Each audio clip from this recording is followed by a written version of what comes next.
plusieurs sujets en même temps. Et en même temps, ne pas tomber dans le piège de la superficialité. Lorsqu'on commence quelque chose, on va au fond des choses. Bienvenue sur Nouvelle École, le podcast pour sortir des sentiers battus où je vais à la rencontre de gens passionnés au parcours atypique. Cette semaine, j'accueille Michel Lévy-Provençal. Michel est entrepreneur, il a notamment fondé TEDx Paris, l'échappée volée, Brightness. C'est un connecteur expert qui dédie sa vie à l'innovation et à la transmission. En passant, il a aussi cofondé Rue 89. On parle de trouver sa voie et des décisions qu'il a dû prendre pour aujourd'hui vivre de sa passion. On parle de ne pas être dans les cases et de transformer ses faiblesses en force. Je lui demande comment faire pour ne pas être largué et il me détaille ses impressionnantes routines d'apprentissage. Enfin, j'essaye d'obtenir un cours particulier de prise de parole en public. Pensez à vous abonner sur Apple Podcasts, iTunes, n'importe quelle application, c'est ce qui m'aide le plus et bonne écoute. Très bien, on peut commencer. Ouais. Donc, je suis très content d'être avec Michel Lévy-Provençal. Salut Michel. Salut. On est dans tes locaux de ta société Brightness. Oui. Je vais faire un peu de présentation sur toi, comme je fais souvent au départ. Il y a beaucoup de choses à dire. T'es né au Maroc. Ouais, à Casablanca. Ouais. T'es ingénieur de formation. T'es passé par les Beaux-Arts. Ensuite, t'as fait tout un tas de choses. Je sais que t'as commencé des projets entrepreneuriaux, puis il y a eu la bulle Internet qui est passée par là. T'as cofondé Rue 89. Ensuite, t'es allé travailler à France 24. Tu as ensuite monté TEDx Paris, qui est la licence française de la conférence TED, qui a été créée aux États-Unis dans les années 80. Ouais. C'est autour de cette conférence TEDx Paris que tu as créé cette société Brightness, qui est une société justement où tu vas donner des conseils aux speakers et où tu vas aussi aider, je crois, les grandes entreprises à se mettre à la page en fait du monde qui avance. Si j'ai bien compris. Oui, on fait cela, effectivement. Et à la suite de TEDx Paris et du succès, tu as aussi créé l'échappée volée, qui est donc un peu la version action de TEDx Paris, qui est un peu une sorte de think tank. Et là, tu dis un do tank pour l'échappée volée. Et d'ailleurs, il y a tout un tas de personnes que tu as eu à l'échappée volée qui sont passées sur Nouvelle École. De mémoire, juste, il y a Paul Duhan, Jean-Charles Samuelian.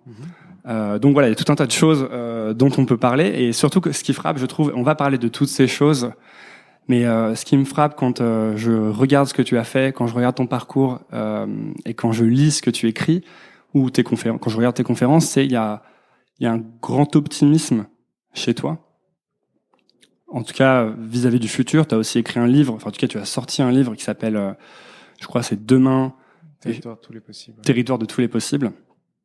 Et donc, il y a un grand optimisme et ça m'a vraiment frappé en lisant ces trucs-là. Je me posais cette question, est-ce qu'on est dans un pays, selon toi, qui est un pays pessimiste ou qui a peur du futur ? Déjà, tu as fait une présentation très complète et dans un temps très court. Ça va m'éviter de la faire. Non, mais c'est ramener comme ça tout en un seul bloc. Ça fait un peu beaucoup de choses et on a l'impression d'aller dans tous les sens. J'ai parfois aussi l'impression d'aller dans tous les sens, mais en réalité, je m'aperçois qu'il y a effectivement un point commun. Je sais pas si c'est l'optimisme, le point commun. Est-ce qu'on est dans un pays pessimiste ? Je pense que on a quand même du mal à appréhender la perspective du changement. Moins maintenant depuis quelques années et particulièrement moins depuis ces 6 derniers mois. Je pense aussi qu'on a probablement plus de difficultés à se projeter dans le futur que certaines cultures et en particulier aux États-Unis. Je parle même pas de l'Asie où effectivement ou même de zones comme l'Inde ou l'Afrique où des bons ont été faits en quelques années seulement, des leapfrogs ont été faits en quelques années seulement. Je pense que c'est dû tout simplement au fait que on fait partie des vieux pays riches et du coup on est plus conservateur. Même par rapport aux États-Unis. Les États-Unis est un pays assez récent finalement. L'histoire américaine est quand même une histoire très récente. Et du coup, oui, on est probablement un peu plus pessimiste que les Américains et que les Chinois, que les Indiens, que les Africains. Pour autant, je pense que notre culture, notre histoire est une vraie richesse et que peut-être qu'avec le temps et avec cette chance d'un certain nombre de changements qui s'opèrent en ce moment, moi je suis assez stupéfait par l'impact de la dernière élection d'Emmanuel Macron. C'est un impact que tu sens au quotidien? Oui, à plein d'égards, économiquement, l'état d'esprit, la façon dont les choses progressivement se débloquent. Alors, forcément, c'est pas simplement l'action des 6 derniers mois qui font que les choses ont changé. Je pense qu'il y a beaucoup de choses qui ont été installées, mises en œuvre sur le précédent quinquennat, qui a fait bouger aussi les choses. Mais et d'une certaine manière, enfin moi je le ressens quand je vois ce qu'on a fait en mettant sur scène des intervenants à TEDx Paris ou à l'échappée volée, ces idées, cet optimisme, cette envie de faire bouger les choses, ces initiatives qui étaient portées deviennent mainstream.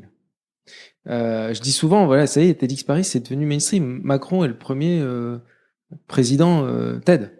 C'est le premier président qui s'exprime sur une scène comme pour donner un TED Talk. Il a d'une certaine manière, je pense qu'il a dû s'inspirer aussi de toute cette culture, de cette logique d'écosystème, de communauté. Il a cela dans son ADN. Et du coup, ce qu'on fait depuis quelques années maintenant, depuis 2009, ça y est, c'était d'avant-garde. Je parle de TEDx Paris. Ça commence à devenir mainstream. Ça commence à rentrer dans notre culture. Alors, beaucoup reste à faire, évidemment. Et c'est pour ça que je reviens juste sur ta question. Ce qui me caractérise, je pense pas que ce soit l'optimisme. Je pense que c'est la recherche permanente, à la fois de la nouveauté, c'est l'exploration, c'est l'identification des sujets, des initiatives émergentes, et c'est de faire connaître au plus grand nombre, donc la transmission, de ce qui mérite d'être connu. Voilà. Et ça que ce soit au travers d'initiatives comme Josh Fire sur les objets connectés, que ce soit Rue 89 avec l'émergence d'un nouveau mode de journalisme, que ce soit TEDx Paris, que ce soit l'échappée volée, c'est un élément constitutif de chacun de ces projets. Qu'est-ce qui fait que toi, tu n'es pas justement conservateur ou que tu n'es pas effrayé du futur, mais que tu es plutôt toujours en train d'aller chercher ce qui est nouveau, ce qui bouge et ce qui va finalement détruire ce qui existe actuellement?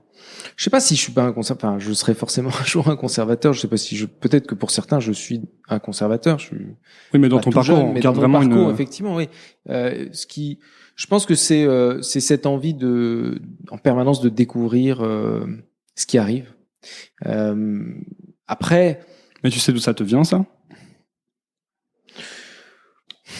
On va pas faire de la psychanalyse de comptoir, mais je pense que j'ai aussi grandi dans un environnement où, de par les centres d'intérêt des personnes avec qui j'ai grandi, qui m'ont élevé, ont toujours été fascinés par la nouveauté, par l'innovation, par l'émergence. Et du coup, oui, j'ai dû avoir ça très tôt, et je le conserve et je le cultive et j'essaie de le transmettre aussi. C'est une passion, c'est une vraie passion. Je dis souvent, en fait, j'ai la chance, il y a peu de gens, je pense, qui ont cette chance-là. Vraiment, c'est une chance de vivre de ma passion. Du coup, quand je me lève le matin, j'ai pas l'impression de travailler. Ça a toujours été le cas? Non. Non, ça n'a pas toujours été le cas. J'ai longtemps travaillé dans un bureau à la Défense, à faire des choses qui n'étaient pas forcément très marrantes. C'était après tes études d'ingénieur? Ouais, j'ai fait des études d'ingénieur. Je suis allé travailler dans un cabinet de conseil ensuite, mais aux premières heures de l'internet. C'était en 96, entre 96 et 2006, je veux dire. Où, bon, évidemment, c'était les premières heures d'internet, donc c'était passionnant, mais j'étais pas sur des projets super fun, quoi. Et donc en 2006, j'en ai eu un petit peu marre de ce monde-là. Et j'ai toujours eu une passion pour les médias, et c'est comme ça que j'avais des copains à Libération. C'est comme ça que j'ai initié l'aventure Rue 89 avec des anciens de Libé, en me disant, ouais, je peux plus rester dans ce monde-là. Il faut que je fasse quelque chose qui me plaît vraiment. Et à l'époque, créer un média pour moi, c'était génial, quoi. Je trouvais ça. Je bloguais. Tu bloguais déjà? Ouais, je bloguais. En fait, mon premier blog date de 97, 98, ça s'appelait pas blog, quoi. Ça s'appelait web server à l'époque, mais MLP web server. Oui, à ce moment-là, en fait, j'écrivais déjà. Un early adopter un peu de... Oui, il y avait pas mal de monde de cette époque, enfin fin des années 90, début des années 2000. Des potes d'ailleurs, des gens qui sont restés des amis proches, Cyril de Lastérie, Emery Doliger, tous ces gens qui étaient des blogueurs. Et puis très vite, en tout cas moi j'ai voulu aller un cran plus loin aussi dans ce monde-là. Et chacun d'ailleurs à leur manière ils l'ont fait. Certains sont devenus pas des youtubeurs, mais on fait de la prod vidéo. D'autres se sont lancés aussi, travaillaient déjà dans les médias, mais ont été encore un cran plus loin dans les médias. Moi, j'ai voulu expérimenter la création d'un média, et donc Rue 89 en a fait partie. Qu'est-ce que je parle de ça parce que c'est une problématique qui revient souvent dans Nouvelle École. Et moi, je discute souvent avec des gens qui me disent qu'ils sont dans une voie qui, c'est pas qu'ils aiment pas, mais c'est qu'ils sentent qu'ils sont pas pleinement épanouis. Que c'est pas exactement ce qu'ils aimeraient faire. Comme tu dis, ils ont pas la chance de vivre de leur passion. Et qu'est-ce qui a été le déclic pour toi au moment où tu t'es dit il faut que je fasse autre chose là, il faut que je sorte? Et quelle a été la première étape quoi? C'est le matin en se levant quoi. C'est arriver. En fait, c'est une histoire assez drôle parce que j'étais dans une boîte de conseil. Et j'ai quitté cette boîte de conseil pour me retrouver dans une autre boîte de conseil qui était ici les Moulineaux. Et tous les matins, j'arrivais au boulot et il s'avère que cette boîte avait des locaux juste en face des futurs locaux de France 24. Et donc je voyais se construire, la chaîne n'avait pas été lancée, je voyais se construire France 24 sous mes yeux tous les matins en arrivant, à part que je n'allais pas sur le trottoir de gauche, j'allais sur le trottoir de droite. Et je n'arrivais plus à travailler littéralement, et je me suis dit mais c'est pas possible, il faut que tu fasses quelque chose qui te plaise quoi. Et donc j'avais pris des vacances pour Noël à New York. J'avais pris un billet d'avion pour aller passer une semaine ou 10 jours à New York, et il y avait un ami qui était là-bas, qui était journaliste qui couvrait les US pour Libération, Laurent Mauriac, avec qui je prends un pot un soir et qui je dis mais j'en peux plus, il faut que je me retrouve dans un média, je sais pas, Libé n'embauche pas, j'en peux plus, en plus il y a plein de choses à faire, je pense c'est le début, l'époque de la transformation des médias par la révolution du net, et je dis mais il y a peut-être aussi le moyen de créer un nouveau type de média qui serait 100% internet, et là il me dit mais tu sais je vais quitter Libération avec quelques copains et on va créer un média aussi. Je dis ah bon mais vous allez le faire comment? Et bah on cherche une équipe. Je dis mais c'est banco, je suis avec vous quoi, on y va. Et en fait j'ai commencé à travailler avec eux, j'étais le seul non journaliste qui avait une culture 100% internet et qui avait en plus la capacité de réaliser techniquement la plateforme. Donc c'est comme ça qu'est né Rue 89. Donc j'ai quitté cette boîte. Je suis. T'as demandé leur avis aux gens qui étaient autour de toi, ou t'as pris la décision? Ah non, j'ai assez peu consulté. Pour moi c'était une évidence quoi. Ouais. Et donc j'y suis allé et voilà, et ça s'est pas super bien passé parce que j'étais le seul pas journaliste, on n'était pas forcément d'accord, et puis l'aspect la culture corporatiste qui fait que j'étais pas forcément accepté dans le groupe comme les autres quoi. Parce que t'étais pas journaliste? Probablement parce que j'étais pas journaliste, parce que j'en voulais peut-être aussi plus, peut-être que j'étais un peu plus jeune et que je remuais un peu dans les brancards aussi, donc ça s'est pas super bien passé. Franchement, le projet s'est lancé. Rue 89 a eu le succès pendant 6 mois, 1 an qu'on lui connaît. Très vite, moi je suis parti. En fait, j'ai claqué la porte. Oui, t'avais écrit un article de blog qui avait fait d'ailleurs un peu le tour d'internet. Et en fait, ce qui est assez dingue, c'est que simultanément, quasiment 1 mois plus tard, France 24 m'a appelé pour me proposer un job. Donc c'est fou. Ironie de l'histoire. Ouais, ironie de l'histoire quoi. Et du coup, j'y suis allé. Mais tout a Je pense que commencé. France 24 m'aurait pas proposé si j'avais pas eu l'expérience rue 80. Oui, voilà, c'est ça. En fait, tout a commencé par. Est-ce qu'on peut dire que tout a commencé par le moment où tu as commencé à dire à des gens que tu voulais faire autre chose, en fait? C'est possible, ouais. C'est possible que ça se soit passé comme ça, mais franchement, c'est une construction a posteriori, parce que Bien quand sûr. tu le vis, tu vois, tu te poses pas la question, tu fonces, tu y vas. Et cette expérience, rue 89 et France 24, c'est une expérience extraordinaire. France 24, c'est des années fantastiques. Je dormais très peu, je travaillais comme un dingue parce que j'adorais ça. J'y étais le week-end. Une chaîne 24/24, 7 jours sur 7. Donc Ça veut dire quoi, tu dormais très peu? ça veut dire que j'étais pleinement sur ces projets-là. J'étais pleinement investi aussi dans l'écosystème innovant. C'est l'époque de la cantine Silicon Sentier, c'est l'époque des barcamps, c'est l'époque qui précède TEDx Paris aussi. Là, on est en 2007, 2008. C'est le début de l'émulation startup. Ouais, ça commence. Ça commençait. J'avais déjà eu une expérience startup moi dans les années 2000, mais qui s'était pas super bien soldée comme beaucoup de monde. Mais c'était quoi? Il y avait eu la crise et puis il y avait eu le 11 septembre, tout ça. Oui. En fait, c'était avec des anciens de la boîte de conseil dans laquelle je travaillais. En fait, j'avais travaillé sur plusieurs projets qui touchaient à Internet, mais qui utilisaient Internet pour faire, à l'époque, ça s'appelait pas comme ça, mais c'était de la disruption. En fait, on utilisait Internet pour remplacer les systèmes de retail par du e-commerce. J'ai fait de la banque en ligne, j'ai fait de la finance en ligne, j'ai fait des systèmes de paiement, de la dématérialisation de procédures pour le service public. Et avec des anciens de cette boîte, j'avais créé une bourse alternative. On avait créé une bourse alternative qui cotait les valeurs du CAC 40 entre 18h et 22h. Donc quand la bourse était fermée. Parce qu'à l'époque, il y a eu un boom, à l'époque de Celtrade, Consors, Cortal, tous ces brokers en ligne qui permettaient de démocratiser l'accès à la bourse. On revit d'ailleurs en ce moment quelque chose d'assez comparable avec les crypto-monnaies. C'est très drôle.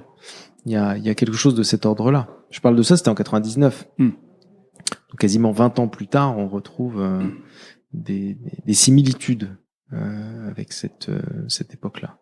Et puis 2001 est arrivé, le 11 septembre, évidemment la valorisation de la boîte s'est écroulée parce que il y a eu un crack et voilà, elle a été vendue en petits morceaux. Mais c'était une super expérience. Il y a quelque chose que tu as dit tout à l'heure, c'est que tu dis j'étais peut-être un peu moins accepté dans le milieu journalistique chez Rue 89. Est-ce que ce sentiment de pas être dans la bonne case, c'est quelque chose que comme t'en as visité beaucoup des cases, est-ce que c'est quelque chose que tu as ressenti ailleurs aussi? Toujours être en dehors du sérail, pas dans la bonne case, toujours. Mais j'en ai fait presque une théorie, quoi. À tel point que là, par exemple, l'échappée volée, qui est un programme, tu l'as dit, qui prolonge l'expérience TEDx Paris sur un temps plus long, où on expérimente, où on passe à l'action, on s'engage. Donc c'est un événement, c'est une communauté. C'est un lieu hors des cases. C'est un lieu très différent. C'est un événement très très différent de la plupart des événements sur le sujet de l'innovation dans l'écosystème innovant français, où on mélange les genres.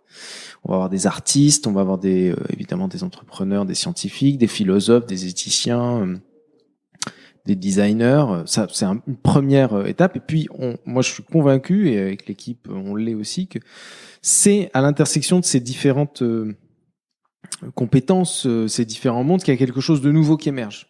Et donc, c'est toujours en dehors des cases. C'est toujours à la frontière. C'est toujours à la lisière qu'il y a quelque chose d'intéressant qui se passe. Donc c'est pour ça que je dis j'en ai presque fait une théorie, quoi. Tu veux dire qu'avant tu le subissais et que maintenant c'est ton mode d'action presque, ou que tu as pu le subir à un moment? Je pense, oui, d'une certaine manière, il y a de ça. Et je pense qu'aujourd'hui c'est presque devenu, c'est accepté, quoi. Aujourd'hui, les entrepreneurs, les innovateurs, ceux qui créent de nouvelles choses sont souvent des misfits. Ce sont des gens qui ne rentrent pas dans les cases, qui sont en dehors du système, et tant mieux. Et c'est là qu'il y a quelque chose de nouveau et d'intéressant qui se crée. Ouais, mais c'est là aussi qu'il y a tout un prix psychologique à payer pour être hors justement du chemin. Oui, c'est le cas plus en France que aux États-Unis, parce que alors c'est de moins en moins le cas, encore une fois. mais on a du mal à être plusieurs choses à la fois, par exemple, en France. C'est louche. C'est soit très superficiel. Autrement dit, on survole les sujets parce qu'on peut pas être expert de plusieurs choses. Soit c'est faux. Donc, ce qui n'est pas du tout le cas aux US. Qu'est-ce que t'en penses, toi, de ça? De cette vision des choses? Moi, je pense qu'il faut être les deux à la fois. Il faut être à la fois sur plusieurs sujets en même temps, sujets qui nous passionnent, qui nous intéressent. Il faut se donner cette liberté-là, quitte à accumuler les casquettes. Et en même temps, ne pas tomber dans le piège de la superficialité. Lorsqu'on commence quelque chose, on va au fond des choses. Et ça j'essaie de me l'appliquer aussi. Alors, tu veux dire qu'il faut finir ce qu'on commence, par exemple? Finir ce qu'on commence. Et quand on aborde un sujet, essayer de le creuser le plus possible. Jusqu'à la limite de sa compréhension, de ses capacités, mais pas survoler les choses. En tout cas, il y a déjà eu des fois où tu as eu le sentiment d'avoir survolé les choses plus dans le passé, où tu as fait trop de choses peut-être. Je pose cette question, c'est aussi pour moi. Hein. Moi, j'ai tendance à faire beaucoup de choses en même temps. En ce moment, peut-être à rétrécir, à en faire moins. Et donc, c'est toujours une problématique que j'ai, un peu une inquiétude que j'ai parfois. Est-ce qu'il faudrait pas que je fasse qu'une seule chose très très bien, par exemple que ce podcast? Mais j'aime bien aussi écrire. Alors, j'ai envie aussi de devenir bon là-dedans, tu vois. Donc, je pense que c'est compliqué, surtout quand on entreprend, de faire énormément de choses et d'essayer de réussir toutes ces choses en même temps. Il faut un minimum de focus pour avoir de l'impact, pour être bon dans ce qu'on fait.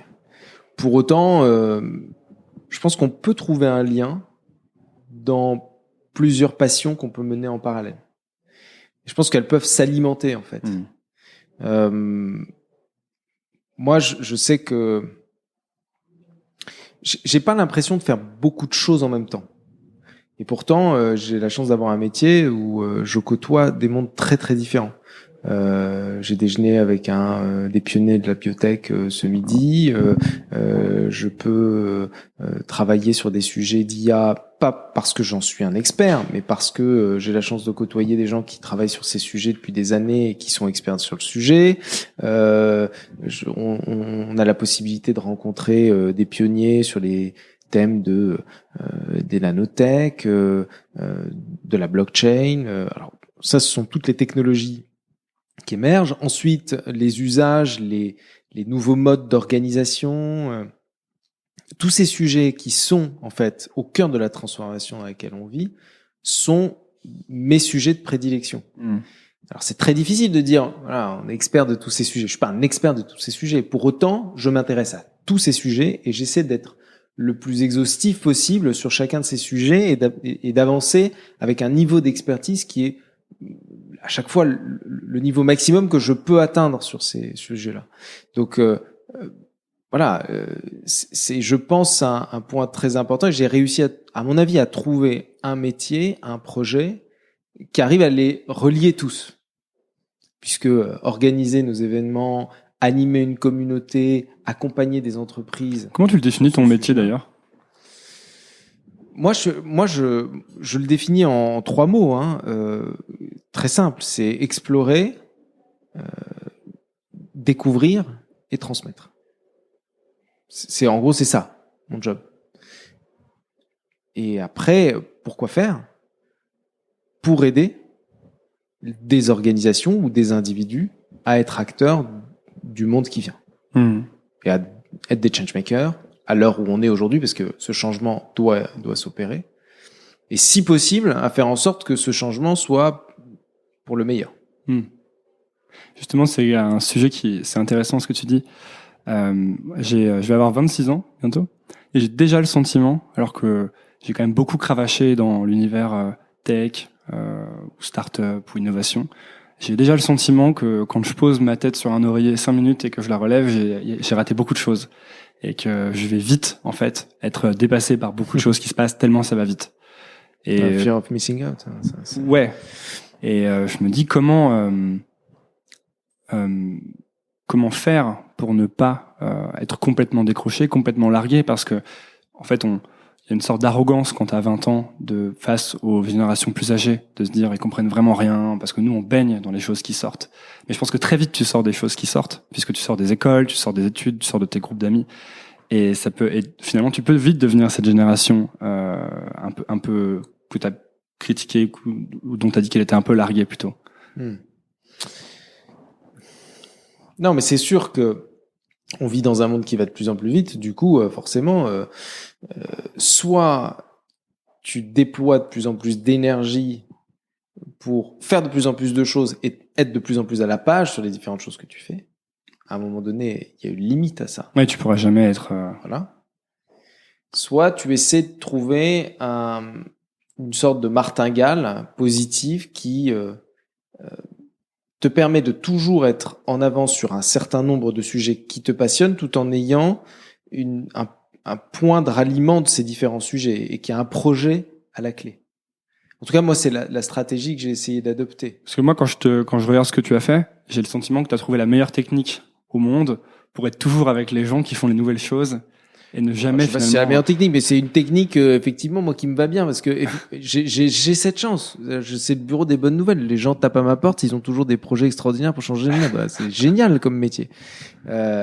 Donc oui, ça c'est vrai que c'est une vraie chance que d'avoir être en contact avec ces gens qui changent le monde. Moi, je change pas le monde. Honnêtement, je suis un passeur plus qu'un doueur. Même si je fais des choses en construisant des projets, mais je vais pas inventer un nouveau médicament qui va guérir le sida ou qui non, va mais tu vas peut-être aider à le faire connaître. Cancer, mais je fais connaître ces gens-là. Après, d'abord, par rapport à il y a une chose très personnelle cette sensation que tu peux avoir de te dire moi par rapport à la génération qui est au-dessus, qu'est-ce que je peux apporter, ou en tout cas est-ce que je suis pas un peu largué parce qu'ils ont plus d'expérience, ou la génération qui est au-dessus a le même sentiment à l'égard de la génération qui arrive. C'est-à-dire que quand je vois des jeunes diplômés, non, mais ce que je décrivais, c'est plus un sentiment que la génération d'au-dessus est larguée quand tu grandis, mais très très vite te rendre compte qu'en fait toi aussi tu vas être largué en 5 minutes. Ouais, mais tu peux avoir aussi le sentiment que la génération qui est au-dessus a beaucoup d'expérience, du réseau, de la capacité en fait d'aller plus vite, d'avancer plus vite. Mais ce que je sais te dire, c'est que de la même façon, mais tu l'as décrit aussi, la génération qui est au-dessus voit l'énergie qui est déployée par la génération qui vient, qui a peut-être moins de responsabilités, donc plus de liberté, et du coup qui peut faire plus de choses, plus d'énergie, plus de capacité à réaliser, du coup être dans une situation de course aussi à l'égard de cette génération. Je pense que on est tous challengés en ce moment, mais à tous les étages, les organisations, les individus, et ça va être de plus en plus le cas. Il va y avoir des burn-out. Des burn-out à l'échelle individuelle, des burn-out à l'échelle d'organisation, des burn-out à l'échelle de société. Il y a des burn-out à l'échelle de la planète qui existent, qu'on connaît. L'environnement en est un. Il va falloir qu'on trouve un équilibre entre notre capacité à dépenser de l'énergie pour faire des choses et essayer de rattraper les erreurs qu'on a réalisées nous ou que nos parents ont réalisées. Je pense que encore une fois, la solution réside peut-être dans le fait de trouver un sens, de trouver un but. Trouver un sens, trouver un but, c'est trouver le pourquoi de sa vie. Oui, mais le connecting the dots dont je parlais tout à l'heure, c'est-à-dire rassembler les différents points de différentes activités pour qu'elles puissent se rassembler, que ça crée un cercle vertueux. Créer un sens, c'est aussi trouver une raison à ce que l'on fait, un but à ce que l'on fait. Moi, j'essaie à ma mesure de faire en sorte que chacune des actions que je mène, ça serve un but. Et le but, il est assez simple, c'est de faire connaître des gens qui méritent d'être connus et d'aider des gens qui méritent d'être aidés parce qu'ils œuvrent pour le bien commun. Et ils œuvrent comment ? En innovant.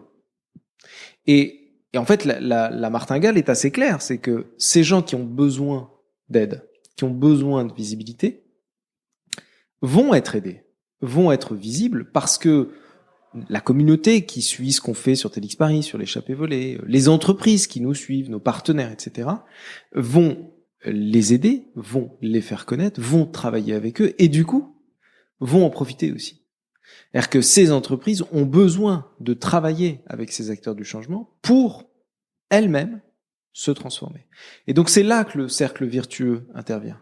C'est-à-dire que mon job qui consiste à chercher, découvrir et transmettre sert à la fois des jeunes pousses, des signaux faibles qu'on ne connaît pas et qui méritent d'être connus et d'être aidés, et des organisations qui aujourd'hui ont le plus d'effet de levier sur notre société pour qu'elle bouge dans le bon sens, qu'elle puisse s'inspirer à la fois de l'énergie de ces jeunes pousses, des idées et des initiatives de ces jeunes pousses, travailler avec elles pour pouvoir aller dans le bon sens, aller plus vite et faire en sorte que les choses aillent mieux, tout simplement.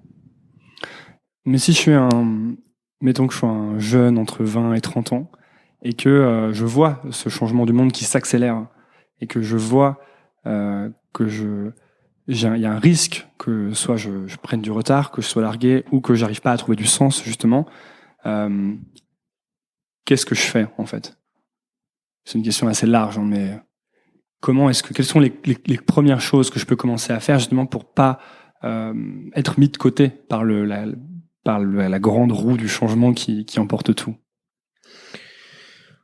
Bon, il y a des gens qui ont la chance de découvrir leur vocation. Bon, là, ouais, il y en a eu plein sur Nouvelle École, des gens qui étaient, c'est vrai qu'à 6 ans, ils savent ce qu'ils aiment faire et c'est réglé. Moi, c'était pas mon cas. Hein. Franchement, je n'avais pas de vocation. Puis, il y a des gens qui sont curieux. Je pense que la curiosité est une qualité qu'il faut cultiver. Moi, je passe en moyenne 3 à 5 heures par jour à lire. À me documenter, hein, pas que à lire des bouquins, mais à lire des journaux, lire mes flux, lire des bouquins, lire et faire en sorte d'être curieux et de rester ouvert sur tous les sujets du monde. Je pense que c'est la base pour pouvoir tout simplement rester au fait et donc pouvoir saisir aussi les opportunités. Ensuite, je pense qu'il faut beaucoup travailler. Je pense que le travail est clé dans toute cette affaire. Mais c'est facile quand on est passionné. Hein. On n'a pas l'impression de travailler quand on est passionné. Mais le travail est absolument clé. L'organisation est clé aussi. La volonté et les routines. Les routines? Ouais. Moi, c'est quoi tes routines à toi? Je suis très fanat des routines. Ouais. Bah, j'ai des routines. C'est-à-dire Ça ressemble à quoi, par exemple, quand tu te lèves? Ouais, ça dépend des jours, mais en moyenne 3 jours par semaine. Je me lève vers 5h30. Parce que en fait, je suis du matin, donc de 5h30 à 8h30, 9h, je bosse. Alors avant ça, j'ai une routine très perso. Je fais un peu de méditation. Ensuite, je définis mes objectifs du jour. Tous les jours, tu définis tes objectifs du jour. Je définis mes objectifs du jour. En fait, tous les 6 mois, je redéfinis ma mission. Quels sont les objectifs que je dois mener à court et moyen et long terme? Ça ressemble à quoi un objectif? Ça peut. Un des objectifs que je mène, par exemple, c'est depuis à peu près 3-4 mois, et c'est une des séquences, c'est de rendre autonome un certain nombre de projets que j'ai lancés, dont l'échappée volée. Donc les déléguer. Oui, faire en sorte que je puisse non pas sortir, mais que ça puisse fonctionner sans que je sois forcément tous les jours dessus ou même en permanence impliqué sur les décisions. Ça, c'est un objectif très simple, hein, qui est basique, mais il se décline en différentes actions et en différentes décisions. Et donc, le fait de relire chacun de ces objectifs tous les matins est une bonne manière de s'aligner, d'aligner ses décisions, ses choix, sa vie sur ces objectifs-là. Après, ça, tous les matins, tu vas te rappeler ton but long terme et court terme, c'est ça? Alors, j'ai des objectifs court terme, long terme et moyen terme. Ok. Alors, je veux pas tous les passer en revue, c'est très personnel, mais bien sûr. C'est plus le process qui m'intéresse. Voilà. Et puis tous les matins, effectivement, ça fait partie des choses que je me remets en tête. Je fixe, par exemple, tous les jours en moyenne 1, 2, voire 3 objectifs auxquels je dois contribuer. Et puis les actions, c'est un système de suivi d'action, mais comme beaucoup d'entre nous, une sorte de to-do list, mais qui est classée par rapport à ces objectifs-là. Je répartis mes priorités en fonction de ça. Donc c'est classé par thème en fait, en quelque sorte, c'est ça? Par grands objectifs, par goals. Et est-ce que dans tes grands objectifs long terme, tu peux avoir aussi des objectifs personnels dedans ou il y a de tout. Il y a des objectifs personnels et professionnels, ouais. Et puis derrière, je lis beaucoup le matin. J'écris un peu. Tous les jours, t'écris?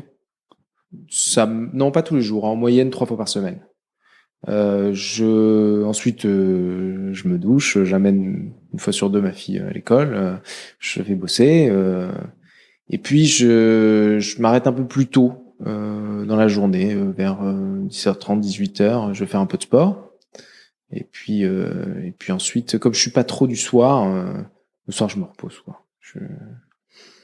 Mais il y a des choses que tu fais pour te reposer qui sont non, pour me reposer vraiment pour me reposer à part le sport, je regarde des séries sur Netflix et je mate des films, quoi. Mais ma séquence la plus productive, c'est effectivement le matin.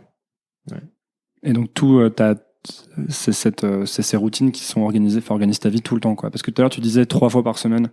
J'ai l'impression que tu avais 2 modes un peu. Non, mais parce que parfois, quand je sors le soir et que je tarde un peu, je me lève pas 5h30 du matin, quoi. Un petit peu plus tard. Donc là, je garde quand même la même séquence, sauf que je passe moins de temps à travailler le matin, à écrire, par exemple. Je lis. J'ai systématiquement la même séquence, c'est-à-dire je passe mes objectifs en vue, je fais ma méditation, et ensuite je fais ma veille matinale. Ça, c'est le minimum. Et sinon, le matin, je peux travailler en plus et écrire en plus. Donc la lecture, c'est très important, quoi. Tu le compresses jamais, en fait. Je ne passe pas une matinée sans que je lise, oui. Ah, ça, c'est sûr. Sinon, je suis là pour le coup, j'ai aussi le FOMO, quoi. J'ai l'impression de rater quelque chose. Donc, j'ai ces 3 à 5 heures par jour de lecture qui sont clés. C'est beaucoup 3 à 5 heures. Même moi, quand j'essaie d'en faire, je crois 2,5, j'ai l'impression de déjà d'y passer. Ouais, mais c'est mon métier. C'est-à-dire que mon job, c'est de trouver les tendances, de les voir émerger, de les creuser, de trouver des liens entre elles, et voilà. Donc, c'est mon job. Si je fais pas ça, je fais pas mon job, quoi. Qu'est-ce que tu as lu récemment que je dois absolument lire? J'ai posté là un tweet sur les 10 bouquins. Ah oui, j'ai vu ce tweet.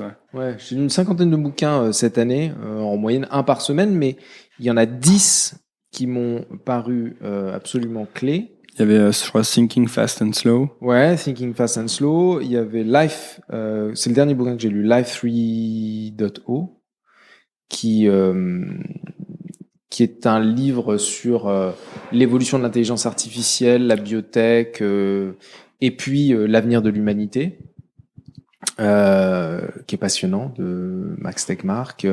J'ai lu La guerre des intelligences, je crois que tu mentionnes aussi. Oui, de Laurent Alexandre, bon, que beaucoup de monde a lu, là, ça y est, hein, tout le monde l'a lu, le bouquin de Laurent Alexandre.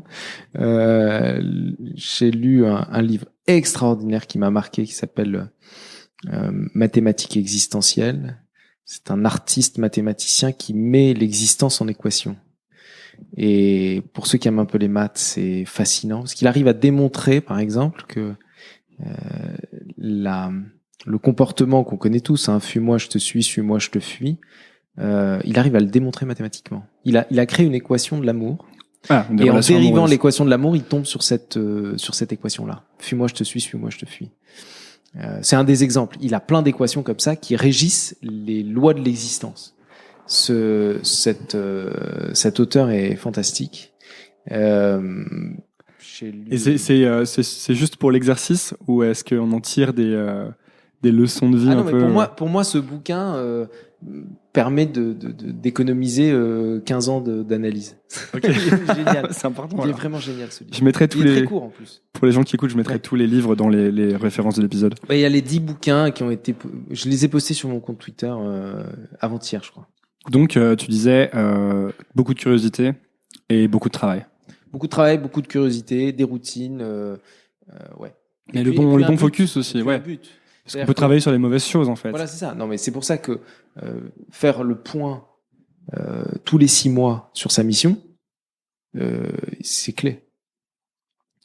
Et puis bon, et en s'apercevant, tu fais ça depuis des années, en plus je conserve toutes les archives, mais depuis des années, tu t'aperçois que finalement, t'as peu d'angles de modification. T'as des choses qui évoluent à la marge, mais je saurais pas résumer en une phrase la mission globale, mais tu retrouves à peu près les mêmes objectifs. Ils évoluent simplement, mais ils sont toujours dans le même sens. Il y a un dénominateur commun.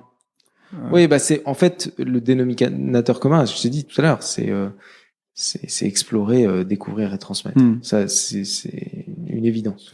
Est-ce que tu penses que c'est la multiplication des expériences qui t'a permis justement de trouver ce que tu as pu appeler tout à l'heure ta passion, ou qui peut être ton but global, ce genre de choses? Oui, oui. Ça, c'est sûr que sans expérience, tu t'aperçois pas de ce qui te plaît et de ce qui te plaît pas. Je sais pas si tu as vu la dernière saison de Black Mirror. Pas encore, je garde ça pour... En ce moment, je m'interdis un peu les séries parce que je les déguste. Je vais pas spoiler, mais il y a un des épisodes qui parle de l'expérience. Bon, je spoil pas. Mais c'est un peu ça, quoi. Mais dans un autre domaine, en l'occurrence dans les relations amoureuses. Mais il faut des expériences, oui. Sinon, tu ne te connais pas et tu sais pas vers où tu dois aller. Il y a quelque chose autour duquel tout ce que tu fais depuis quelques années est vraiment axé, c'est la prise de parole en public. Ouais. Et le fait d'aider les gens à communiquer et à communiquer leurs idées de manière impactante, de manière concise, de manière claire. Est-ce que ça, c'est un élément indispensable pour tout être humain d'une vingtaine d'années, ou en tout cas qui commence à se lancer dans la vie? C'est une compétence clé aujourd'hui.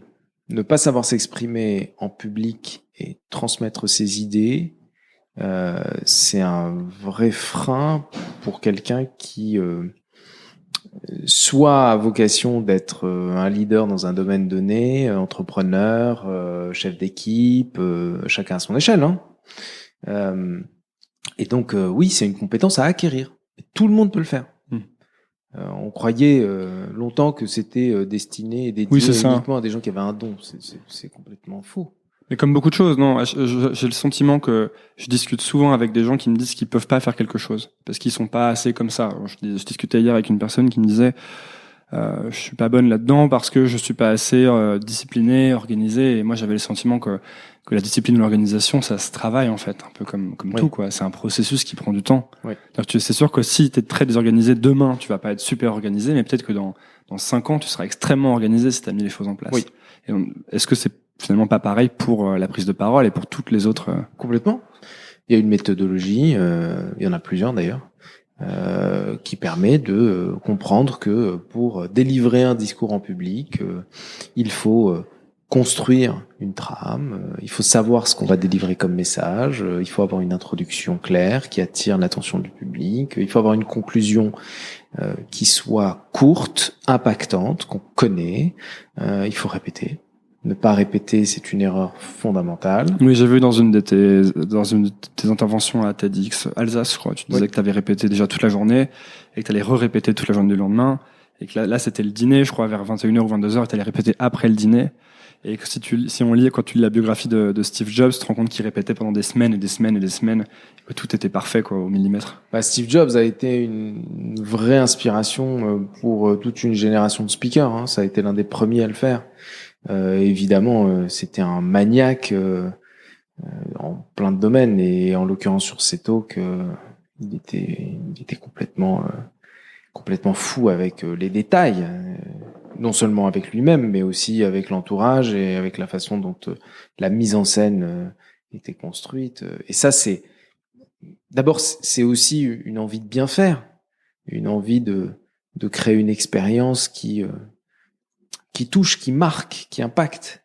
Et ça, c'est ce qu'on fait depuis maintenant presque 10 ans avec TEDx Paris aussi. Tous nos intervenants sont coachés, préparés pour qu'ils aient le plus d'impact possible. C'est d'ailleurs ce qui les attire à nous, c'est qu'on les aide à construire aussi ces talks-là et à leur donner cette tribune-là, que ce soit à TEDx ou à l'échappée d'ailleurs. Alors comment vous faites imaginons que demain, que je veuille faire un talk. Ouais. Déjà peut-être que je dois faire des talks, je sais pas. Est-ce que je dois faire des talks? En Est-ce tant que personne quelque chose qui a à dire qui te semble être original? Alors moi, j'ai des choses à dire que je pense être assez originales, mais je vais pas forcément oser le faire. Pourquoi? Je pense qu'il y a un côté Tu te sens pas crédible à le dire? Ouais, toi je pense que je me sens pas toujours crédible à le dire, tu vois. Est-ce que c'est quelque chose est-ce que c'est une expérience, est-ce que tu peux le rapporter à une expérience qui t'est propre, que personne d'autre n'a vécu? Ouais, c'est ce que j'ai tendance d'ailleurs à me dire quand j'écris ou quand je publie ou quand je parle. C'est toujours d'essayer de raconter mon histoire qui fait que l'histoire est un peu originale, du coup. C'est ça. Parce que tout a déjà été dit, en fait. Oui. Non, mais c'est, dans la rhétorique antique, j'allais dire, il y a ces deux composantes, l'éthos et le pathos. C'est-à-dire que la crédibilité vient du fait que tu incarnes un sujet. L'incarnation du sujet, elle peut venir tout simplement du fait que tu as été le seul à vivre cette expérience-là. C'est la subjectivité, finalement. Et puis le pathos, c'est le moyen de toucher les âmes et les cœurs en face. C'est-à-dire, c'est une méthode qui passe par le storytelling, qui passe par la surprise, qui passe par le rire, qui passe par les larmes parfois. D'ailleurs, tu commences toujours une de tes conférences par « je vais vous raconter une petite histoire ». Oui, alors, c'est pas toujours le cas, mais l'histoire est un très bon moyen de toucher ton audience. Pour une raison, d'ailleurs, il y a des études en sciences cognitives qui le prouvent. Il est beaucoup plus difficile de faire appel au néocortex, autrement dit à la partie du cerveau qui analyse, qui compute, que de faire appel à la zone qui analyse les émotions, qui gère les émotions. C'est le limbique, chose comme ça. C'est le limbique, exactement. Et puis il y a le reptilien, mais qui en charge les réflexes, en gros. Donc le limbique qui en charge les émotions est beaucoup plus facilement atteignable que le néocortex. Autrement dit, il demande moins d'énergie que le néocortex. Donc notre cerveau est flemmard. Si tu veux le toucher d'abord, tu vas pas toucher le néocortex, tu vas toucher le limbique. C'est la raison pour laquelle c'est plus simple d'attirer l'attention quand tu racontes une histoire, quand tu fais une blague ou quand tu surprends quelqu'un. La meilleure façon d'attirer l'attention, c'est toucher au reptilien, c'est de faire peur. Tu vois, l'amygdale, elle réagit très très vite quand t'as peur. D'ailleurs, Laurent Alexandre fait très bien ça c'est le premier talk qu'il a donné à TEDx Paris. Il démarre son talk en disant « Je suis venu vous parler du tabou ultime, votre mort. Quand allez-vous mourir ?» La salle est tétanisée. Il a l'écoute de la salle parce que il touche à une des zones les plus primitives du cerveau et il fait appel à la peur. C'est une des méthodes. C'est la méthode la plus radicale. Ça m'étonne pas de Laurent Alexandre. Alors, qu'est-ce que vous dites justement? Ok, mettons que demain, pas demain, il faudrait que je prépare un peu plus longtemps. Mettons que dans un mois, je fasse un talk. Ouais. Qu'est-ce que tu me dirais? Quelles sont vraiment les choses qui immédiatement sont des grosses erreurs que tout le monde fait quand il commence à parler? Déjà, c'est de savoir quel est le message. Qu'est-ce que tu veux transmettre comme message? T'as un message. T'as un message. Quelle est l'idée que tu veux transmettre? Je dois pouvoir la résumer en une phrase, quoi. Ouais. Et c'est souvent ta phrase de conclusion. En tout cas, c'est une phrase qu'on doit être capable de noter, tweeter, mettre en titre de ta vidéo. Et ça, si tu ne trouves pas le message, c'est que t'as pas forcément quelque chose à raconter. C'est pas grave, tu vois. Mais d'ailleurs, il y a beaucoup de gens qui s'écoutent parler, tu vois, mais qui n'ont pas grand-chose à dire. On en a plein qui viennent nous voir en disant « je veux faire un talk ». L'idée, c'est quand même d'avoir un message. Si tu n'as pas de message, c'est pas trop la peine de prendre le temps de préparer ton talk. Une fois que tu as ton message, pour transmettre ce message, il faut passer par différentes étapes. Et parmi ces étapes, la toute première, c'est d'attirer l'attention de ton public. Quand tu montes sur une scène, d'abord, tu es flippé. Tout le monde est flippé quand il monte sur une scène. Ça fait 10 ans que je fais ça. Je le suis de moins en moins, mais je sens toujours une pointe de stress, de trac quand je monte sur scène, et c'est normal. Donc la première chose à faire, c'est de connaître son introduction, sa phrase d'introduction. D'abord pour pouvoir être à l'aise sur les 15-20 premières secondes, et ensuite pour pouvoir attirer l'attention du public. Parce que le public décroche, et de plus en plus. Donc tu as 20 secondes pour attirer l'attention. Ouais, parce que maintenant ils ont leur téléphone, ce genre de... Oui. Donc il te faut une accroche forte. Je citais Laurent Alexandre, c'est un peu comme du stand-up en fait. Son accroche à Laurent sur l'intro. Il y en a plein d'autres. Alain Bensoussan dit on va faire un voyage ensemble dans le monde des robots en milieu humain. De quoi il nous parle? Tout de suite après, il nous explique que c'est ici et maintenant que ça se passe. Et je vais vous expliquer pourquoi. Les gens écoutent. C'est surprenant et en même temps, on va comprendre pourquoi. Bon. Ensuite, une fois qu'on a capté l'attention du public, 20 secondes, on les amène progressivement vers le message. Et les amener progressivement vers le message, c'est pas leur expliquer des choses compliquées, c'est leur raconter une histoire. Raconter une histoire, c'est les balader comme on visite un monument, un pays. On leur raconte un conte, voilà. Et puis, on construit progressivement son histoire pour amener au message. Le message de la fin. Ouais. Donc le plus important, c'est d'avoir une bonne histoire, en fait. Le plus important, non, c'est d'avoir un message. Oui, ok. Et puis ensuite, le moyen de transmettre le message, c'est d'avoir une bonne histoire. Non, mais je voulais dire pour garder l'attention des gens, quoi. Oui, au fur et à mesure. Il y a plein de manières. La surprise, l'interaction avec le public, poser une question au public, le rire marche très bien. Tout ce qui touche aux zones les plus basses du cerveau, en fait. La peur, le rire, les larmes. C'est un truc que t'aimes bien faire, toi? Quoi donc? Faire ces conférences? Être le speaker plutôt que d'organiser les... Je préfère chercher, travailler avec mes intervenants et les mettre sur scène que de parler sur scène, de délivrer des talks. Ça m'arrive de le faire, j'aime bien ça. Mais je préfère de loin construire des talks et construire des programmes autour des sujets émergents. C'est plus ce qui me botte, moi. Parfois, il y a quand même quelque chose qui m'inquiète, c'est avec le fait de délivrer un message, c'est que plus je grandis, plus j'apprends, plus je lis, plus je rencontre des gens, et plus je me rends compte d'à quel point je ne comprends rien à ce qui se passe, et je ne sais rien, en fait. Dans toute proportion gardée, quoi.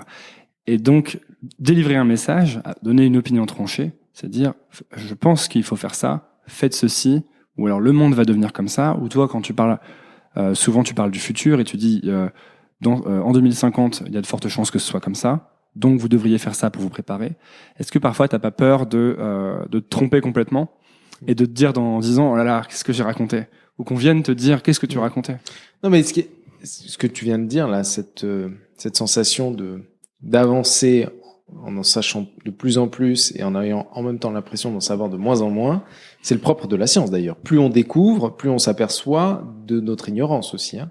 Et ça, en fait, ce qui est génial, c'est que c'est le mythe de Sisyphe. On finit par tomber amoureux du processus. Il faut tomber amoureux du processus.